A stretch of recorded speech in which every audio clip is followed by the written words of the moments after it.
Long, long ago, in ancient China, there was an emperor named Houyi. He had a dear friend by the name of Huafu, who, in many ways, was near perfect. Yet Huafu had one serious problem, and it was that he had obsessive-compulsive disorder. Throughout his life, whenever he focused on doing something, he could not stop himself from doing it, and he would rest at nothing. Recently, his newest obsession was chasing the sun, which turned out to be a major crisis for him.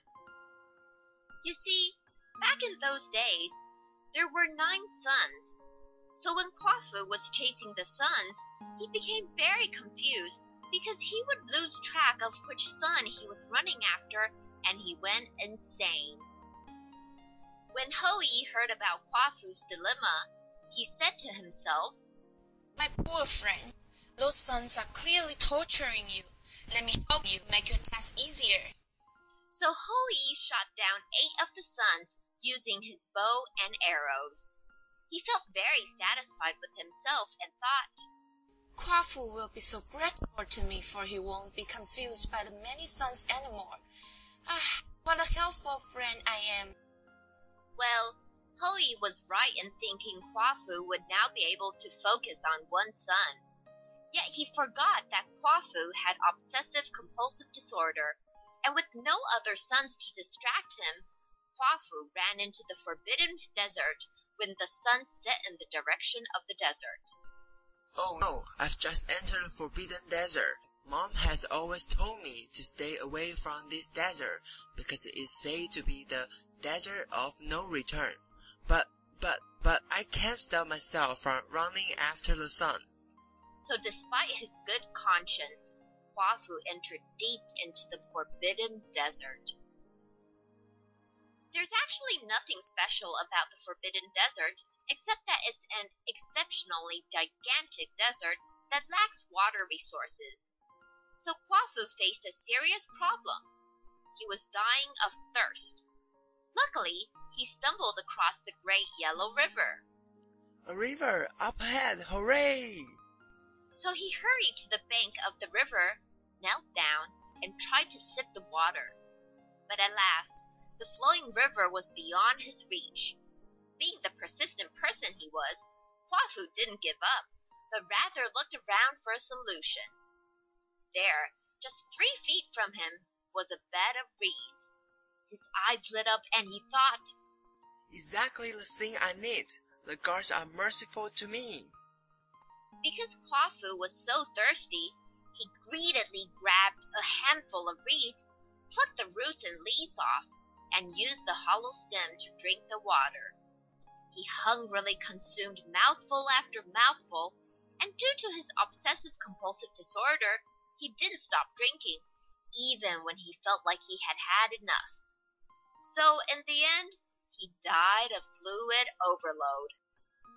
When Houyi heard of Huafu's death, he was in such a distraught state that he could no longer rule over his kingdom. One of Houyi's concubines, Chang'e, grasped the opportunity and came up with a plan. She convinced Houyi to ask the Heavenly Queen Mother for an elixir of immortality. My dear Emperor, I too mourn for your loss, but I'm sure Huafu, who loves you as much as you love him, will not want to see you torture yourself like this. Instead, you should live long and prosper, live his share of life along with yours, so that Huafu may rest in peace. Houyi thought about this suggestion and said, Yes, that's a good idea. I shall avenge Huafu by living longer than the length the gods will allow me to. But how shall I achieve this? My lord, Chang'e replied, I have heard that the Heavenly Queen Mother has an elixir of immortality. Perhaps you can persuade her to share it with you. Houyi nodded and sent his best messenger, along with mounds and mounds of precious gifts, to seek the Heavenly Queen Mother. The Heavenly Queen Mother, upon hearing Huafu and Houyi's story, was so touched by their friendship that she gave the messenger a vial of the elixir of immortality. The messenger bowed down to the Heavenly Queen Mother, thanked her, and went back to the palace. When Chang'e heard that Houyi had successfully obtained the elixir of immortality, she was overjoyed. It turned out that she had planned to steal the elixir from the emperor all along. Houyi, like all the emperors before him, had many concubines. Competition for the emperor's favor was fierce among these beautiful women, so Chang'e thought, The only way to ensure the emperor's love for me forever is to stay young and beautiful. If I can take the elixir of immortality, surely I will not age anymore, and neither will my appearance change. As concubines cannot leave the palace, she convinced Houyi to get the elixir. So she visited Houyi in his chamber. My lord, congratulations, she said. Surely, Crawford can now rest in peace. Houyi took the hands of Chang'e and looked her in the eyes. Thank you for your brilliant idea. Tell me how I can show my gratitude. My lord, your well-being is my concern. I ask for nothing, but I'm very curious as to what the legendary elixir of immortality looks like. Houyi smiled and stood up from his chair, walked over to his table, and opened a secret compartment.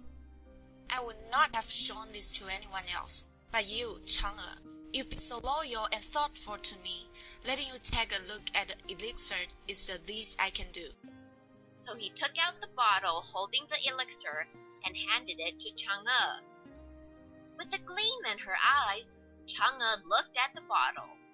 Thank you, my lord. I'm now satisfied, for I have seen the legendary elixir with my own eyes. You can now finally relax. Please take a nap. So after seeing Houyi put the elixir back safely in the secret compartment, she tucked Houyi in bed. Houyi, who really was exhausted, fell into a deep sleep right away. Chang'e sneaked to the table and took out the bottle of elixir. But as she was heading back to her chamber, she was spotted by another concubine.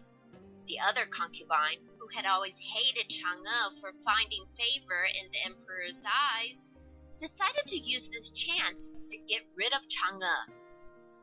While Chang'e was in the shower, the other concubine secretly dumped the elixir out and poured into the bottle a poisonous liquid that bore resemblance to the elixir. Usually, Chang'e took all precautions and tested her food with a silver chopstick, for fear of being poisoned.